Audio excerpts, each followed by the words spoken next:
The night was cold, and the city lights flickered against the damp streets as I stood near the dimly lit coffee shop, waiting for the moment to unfold. My heart pounded in my chest like a relentless drum because I knew what was coming, and yet I had no idea how I would react when I finally saw the truth unfold before my eyes.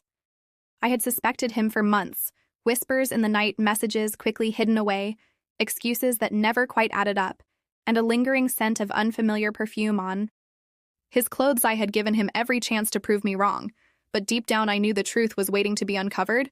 I had set the trap carefully, using a fake account to lure him in, giving him the bait he couldn't resist, the promise of someone young, someone naive, someone who would feed his ego and make him feel powerful. He had fallen for it so easily, almost too easily, and it disgusted me more than I had expected. Now all that was left was to watch it happen, to see him arrive at the agreed location where he thought he would meet his secret temptation. Minutes stretched into eternity, and then he appeared, walking briskly, looking around cautiously before stepping towards the table where he believed she would be waiting for him. He checked his phone, his fingers tapping impatiently as he glanced up. Scanning the area, I could see the anticipation in his eyes, that sickening hunger that drove him to betray the woman who loved him, to chase after something forbidden. Something wrong. I felt rage coil in my stomach, tightening into something sharp and unforgiving. But I held my ground. I had to see it all. I had to know without a shred of doubt that he was truly the monster I feared he was. And then I would make sure the truth came out for everyone to see.